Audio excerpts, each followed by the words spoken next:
Welcome back. In the last class we have seen that there is a magnetic field present around a current carrying conductor. When the current is stopped, the magnetic field vanishes. That means when there is a charge flow through the conductor, there is a magnetic field. Or when there is a moving charge present in a conductor, there is a magnetic field. That means a moving charge produces a magnetic field. Now what happens when such a moving charge is allowed to enter into an external magnetic field? So there will be an interaction between this charge and the external magnetic field, and it is reflected as a force on this moving charge in the magnetic field. So today we will discuss the force acting on a charge which is in a magnetic field. So moving charge in a magnetic field. So consider a uniform magnetic field and a charge is allowed to enter, or a positive charge is allowed to enter to this uniform magnetic field with a velocity v. Now this charge is making an angle theta with the direction of the magnetic field. So if this is the case, then there will be a force acting on the charge due to the magnetic field. So what is the force on the charge due to this magnetic field? So it is found that the force acting on the charge is directly proportional to the magnitude of the charge, that is Q, where Q represents the magnitude of the charge. Then it depends on the velocity with which it enters the magnetic field. Then also sine of the angle theta the charge makes with the direction of the field. So combining all these, we can write this F is directly proportional to Q V B sine theta. Actually it also depends on the B also. F is proportional to B also. So F is proportional to Q V B sine theta, and we know when we convert proportionality into equality, we will multiply with a constant, and in this case that proportionality constant is taken as 1. Therefore F is equal to Q V B sine theta. So F is equal to Q V B sine theta is the force acting on the charge Q when it enters a magnetic field B with a velocity v, such that it makes an angle theta with the direction of the magnetic field. But you know, force is a vector. So on the left hand side of this equation we can make F a vector. So F is a vector. Then on the right hand side Q is a scalar quantity, but velocity is a vector, so vector v. Then magnetic field is a vector, so vector b. So vector F is equal to Q into vector v into vector b sine theta, and this is of the form AB sine theta. Therefore we can rewrite this equation as F is equal to Q into v cross b, vector v cross vector b. So this is the force acting on the charge in the vector form. So F is equal to Q into V cross B is the force acting on the charge, and this is called a magnetic Lorentz force. So magnetic Lorentz force is the force acting on a charge when it enters into a magnetic field. Now since this force depends on the angle theta, we can vary the angle theta and we can find the different cases. Suppose theta is equal to 90 degree. 90 degree means the charge enters the field with an angle theta is equal to 90 degree. In other words, the charge enters normal to the field. So suppose we have a field like this, vector B represent the magnetic field. Now the charge enters perpendicular to magnetic field as shown here. So the angle between V and B is 90 degree. So this is the case. Then we can rewrite this equation as, that is, we can rewrite QVB sin theta as QVB sin 90. Then the value of sin 90 is 1. Therefore F is equal to QVB, and this is the maximum force acting on the charge with a which is entering with a velocity V in a magnetic field B. So this is the maximum force acting on a charge Q when it enters with a velocity V in a magnetic field of strength B. So F is equal to F max. Now suppose the angle theta is equal to 0. Theta is equal to 0 means the charge should be parallel to the magnetic field, or there is no angle between the direction of the field and the direction of the charge, or both are parallel. So this is the case. So let this is the magnetic field B. Then if the charge is entering with an angle theta equal to 0, it will be like this. So this is the direction of the charge. Now the angle between these two will be 0. Theta is equal to 0. Now if theta is equal to 0, we can rewrite this QVB sin theta as F is equal to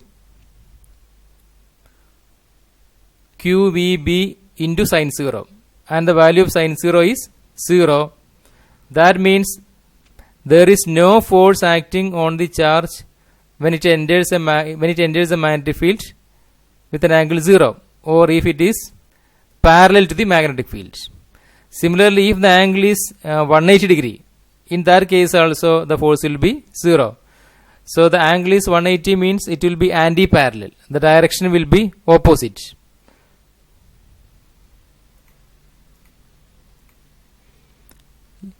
Angle theta is 180 means the direction of velocity will be opposite. That is only difference. So for both angle theta is equal to 0 and theta is equal to 180, the force will be 0.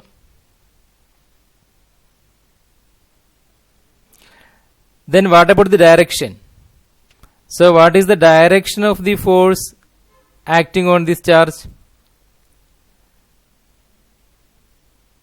The direction of the force acting on the charge Q can be found out using Fleming's left hand rule. So what is this Fleming's left hand rule?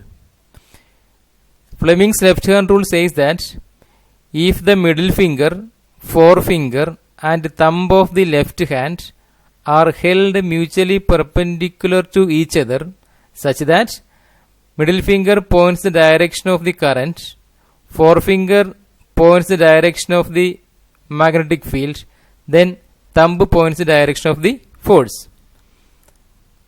So this Fleming's left hand rule can be visualized as shown here. So it says that middle finger, so this is the middle finger, forefinger and thumb. So all these fingers are held mutually perpendicular to each other such that this forefinger represents the direction of the this forefinger represents the direction of the magnetic field and middle finger represents the direction of the current. If these two fingers represent magnetic field and current as shown here, then thumb will point the direction of the force. So direction of the current means in this case that it is the direction of the charge, because current means it is the rate of change of rate of flow of the charge. So if a charge is flowing in this direction, then there is a current in this direction. So this is the Fleming's left hand rule. There is one more picture possible here. So this will clear the idea about Fleming's left hand rule. So this B represents the direction of the field, I represent the direction of charge, then thumb represent direction of the force. That is the essence of the Fleming's left hand rule. So here the direction of current is nothing but the direction of the charge in this case. So this is another picture which is more clear. So this is how we are holding our forefinger and middle finger. These are perpendicular to each other. Then the force will be perpendicular to the plane containing both the magnetic field and velocity. So this is the direction of the force. So this suggests that if the charge is entering normal to the magnetic field, the force acting on the charge is upward. That means the charge has a tendency to move upward, and for the Fleming left hand rule to be true throughout the journey of the charge should follow a circular path. That means if the charge is entering perpendicular to the magnetic field as shown here, that charge will follow a circular path in the magnetic field. So that is what we can find from applying Fleming's left hand rule to the charge entering in a magnetic field. So according to this rule, if a charge is entering perpendicular to magnetic field, then the charge will follow a circular path in the magnetic field. Then suppose a charge is entering in a combined electric and magnetic fields. So combined electric and magnetic field means it is a space where both the magnetic and electric fields are present. And we can see that these electric and magnetic fields are mutually perpendicular to each other. So if a charge is entering into such a crossed electric and magnetic fields, what will be the force acting on the charge? So suppose this is how the positive charge enters into the magnetic field with an angle theta with the magnetic field. Then the net force acting on the charge will be force due to electric and force due to force due to electric field and force due to magnetic field. So what is the force due to electric field? From the previous class we know F is equal to QE is the force acting on a charge in an electric field E. Then we have seen that Q into V cross B is the force acting on the charge in a magnetic field. So the total force will be QE plus Q into V cross B. And here Q is a common term, therefore it is Q into E plus V cross B. So this is the total force acting on a charge in a combined electric and magnetic field. And this force is known as Lorentz force. So Lorentz force is the force acting on the charge in a combined electric and magnetic field. So a few moments ago we have learned about magnetic Lorentz force. Magnetic Lorentz force is the force acting on a charge in a magnetic field. So here the total force is due to that of the electric field and magnetic field. So the electric force and the direct and this electric force, that is F electric, is the force on any charge at rest or in motion. That means this F electric means it is a force due to electric field on a charge, and this will take place if the charge is either at rest or in motion. So this electric force is due to any charge, or this electric force will act on any charge which is either at rest or in motion, but magnetic force will act on a charge which is in motion. That is the difference between these two forces. So electric force can be seen on any charge which is at rest or in motion. But magnetic force can be seen only if the charge is moving with a velocity v. So if this v is equal to 0, then this force will be 0. So we have seen that from Fleming's left hand rule, if the charge is entering at right angles to the magnetic field, or if the charge is making an angle theta 90 with the magnetic field, then the charge will follow a circular path. So consider a case where the magnetic field is present and this magnetic field is present into the paper. So a field which is present into the paper can be shown with the help of a plus sign with a circle, or a circle with a plus sign. So a circle with a plus sign shows a field which is into the paper, and a dot with a circle shows a field which is out of the paper. So this is how normally we draw fields in book or on a blackboard. So this sign represents a field. This can be electric field or magnetic field.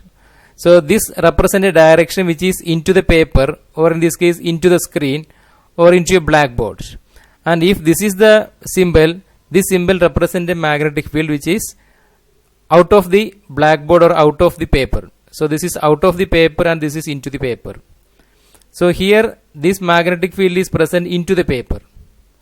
So this is the case where a magnetic field is present into the paper. So this is normal to the, so the magnetic field is normal to the paper. And if a charge is entering into this field, or if a charge is moving on the plane of this paper, that motion will be perpendicular to the magnetic field, and as a result it will follow a circular path. So I repeat, if the magnetic field is present normal to this paper and a charge is moving on the plane of this paper, then that charge is actually perpendicular to magnetic field. And if a charge is entering perpendicular to a magnetic field, that charge will follow a circular path. So this is how we can show it. And let v be the velocity with which the charge is moving. So if a charge q is moving if a charge q is moving on the plane of this paper, then actually that charge q is moving perpendicular to the magnetic field, and as a result it will be compelled to follow a circular path as shown here. So it is not an exactly circular path, but this is the logic. Okay, so if a charge is moving on the plane of this paper, then it will follow a circular path, because there is a magnetic field present perpendicular to this paper. So if that is the case, we know v and b will be perpendicular to each other, so that is theta is equal to 90 degree. Therefore this magnetic force will be qvb sin 90, which is qvb only. Then we know that to execute a circular motion, we want centripetal force. So the centripetal force acting on the charge q will be mv square by r, where r is the radius of the circular path. So to execute the circular motion, the centripetal force should be equal to magnetic force. That means qvb should be equal to mv square by r. So these two v's will be cancelled each other, and what is remaining is mv by r on the right hand side. On the left hand side it is qb. Therefore r is equal to mv by qb. So this is the radius of the charge moving in a magnetic field, or this is the radius of a charge which is executing a circular motion in a magnetic field B. Then similarly we can find the period of the charge in this magnetic field. So what is period? Period is the time required to complete one complete rotation. So this T is equal to 2 pi r divided by V. So time period of rotation of the charge is 2 pi r by V. So actually we know velocity is equal to displacement by time, or it is the distance traveled divided by time represent the speed. So in this case, for one complete rotation, what is the distance traveled? So if this is the charge which is completing one rotation, then the distance traveled will be 2 pi r if r is the radius of the circular path. And the time required for one complete rotation is called the period t. So t, small t, can be replaced with the capital T, where that represent the period. Therefore t is equal to 2 pi r by v. So this is how we are getting the equation t is equal to 2 pi r by v. Therefore t is equal to 2 pi into r. R is, it is mv by qb. Therefore 2 pi into mv by qb divided by r, 2 pi r by v, by v, 2 pi r by v. So here these two v's will be cancelled. One v in the numerator and the v in the denominator will be cancelled each other. Therefore t is equal to 2 pi m divided by qb.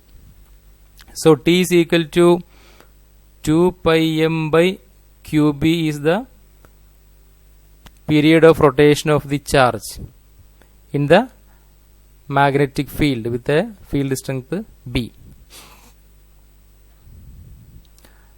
Then we know there is a relation between time period and frequency.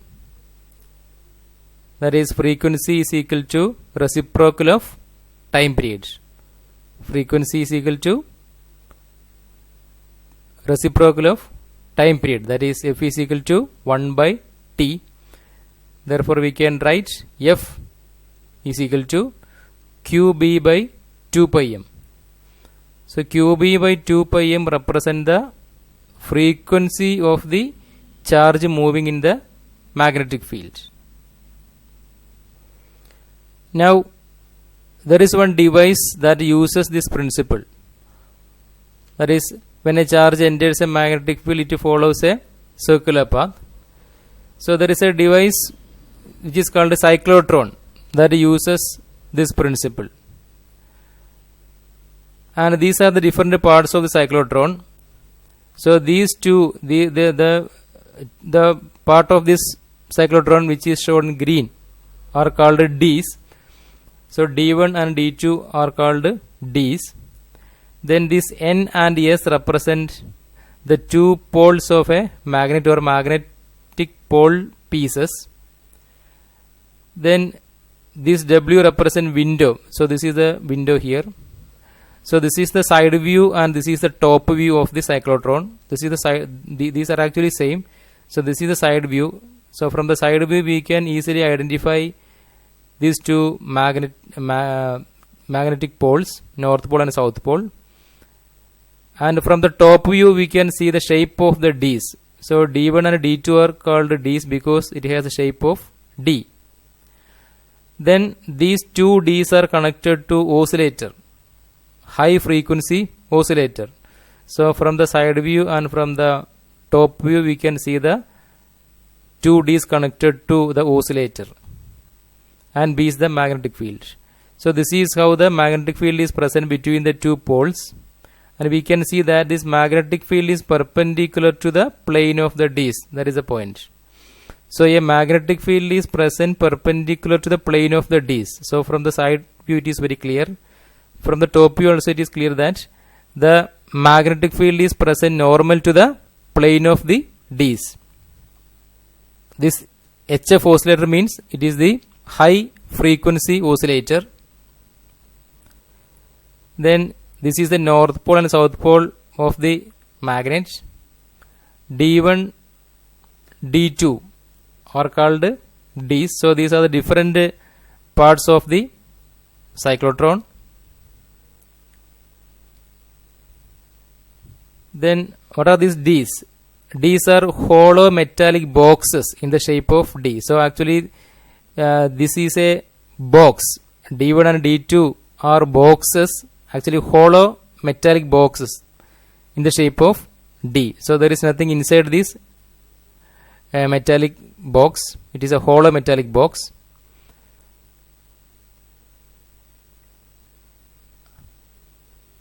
Then there is a gun at the center of the two Ds that you can see, and at the center of the two Ds there is a gun that can trigger the charge.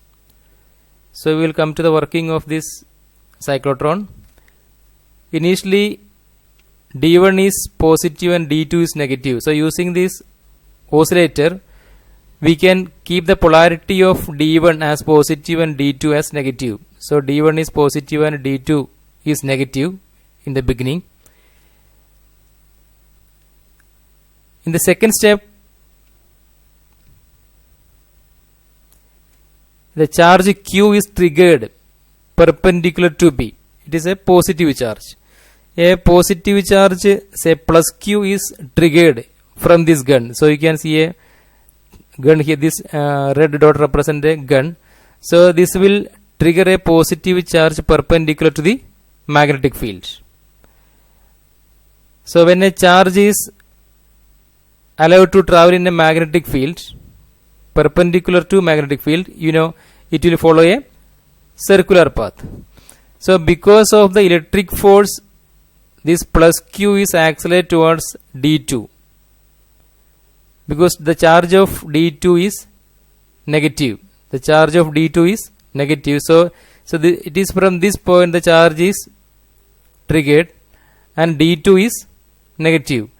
So the chamber D2 or the D2 will attract this charge, or the charge plus Q will be accelerated towards D2.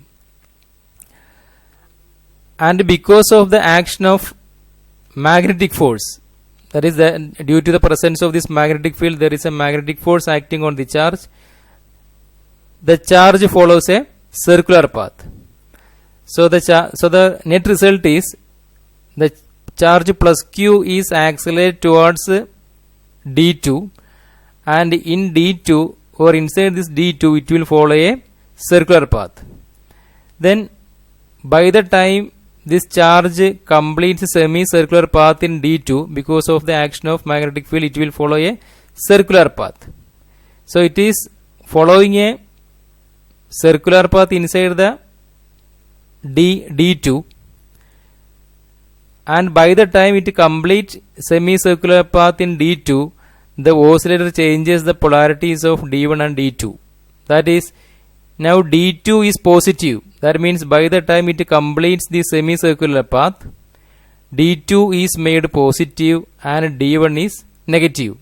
So now by the time the charge reaches this point, D1 is made negative.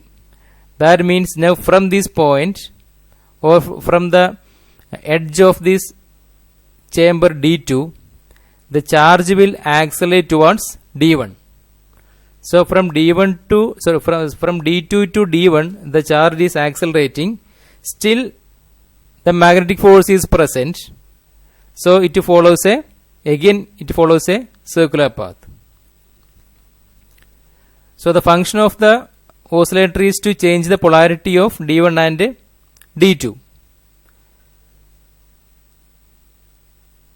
Then in the next step, plus Q is accelerated towards D1 and follows a circular path. So I told you the charge is now accelerated from D2 to D1, and at the same time it is following the circular path because of the magnetic force. Then again by the time the charge reaches this point, this oscillator will change the polarity. That means now again D2 is made negative. So again this charge is accelerated towards D2, follows a circular path because of the action of magnetic force. Again, this oscillator will change the polarity. So this way the charge is continuously being accelerated inside the 2Ds. And also we can see that the radius of the circular path is continuously increasing. So this cycle continues and the positive charge is accelerated to a very high kinetic energy because of the acceleration the velocity is continuously increasing, and velocity is continuously increasing means its kinetic energy is increasing. So finally the charge is accelerated to a very high kinetic energy inside the 2Ds. And finally the charge follows a spiral path because the radius is continuously increasing. So the shape of the path will be spiral. So the charge follows a spiral path inside the Ds and finally comes out of this window. W represents the window. So we can produce charges with a high kinetic energy using this cyclotron. So that means cyclotron is a device which is used to accelerate charges. In other words, cyclotron is a device which is used to produce charges with high kinetic energy. Both the definitions are correct. Cyclotron is a device which is used to produce charges with very high kinetic energy. And these charges are normally used for some nuclear reactions.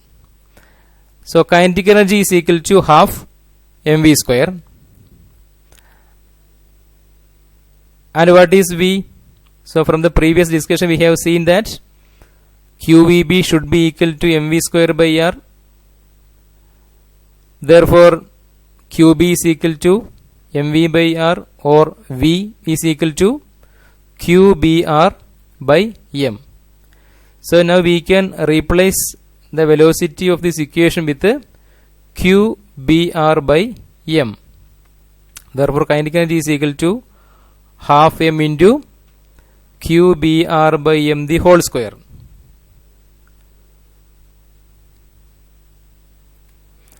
And that is equal to half m into q square b square r square by m square.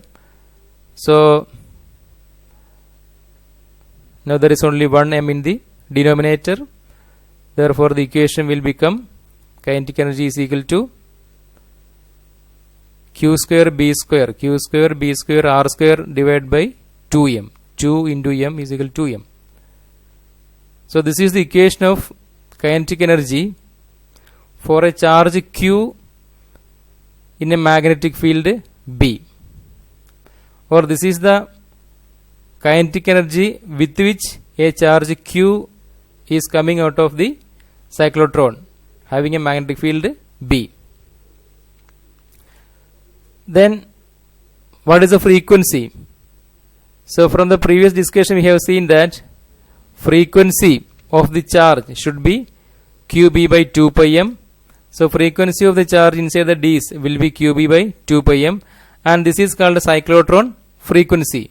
So if is equal to QB by 2 pi m is called the cyclotron frequency. Now there are some limitations for the cyclotron. The first one, it cannot accelerate chargeless particles. So we have seen that the charge is being accelerated between D1 and D2 when we change the polarity of D1 and D2. So if the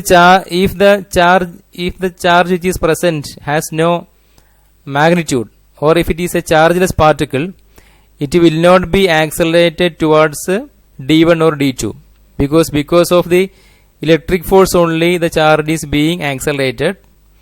And if the charge is not influenced by the electric field, then we cannot accelerate it. That means a chargeless particle like neutron cannot be accelerated using this cyclotron.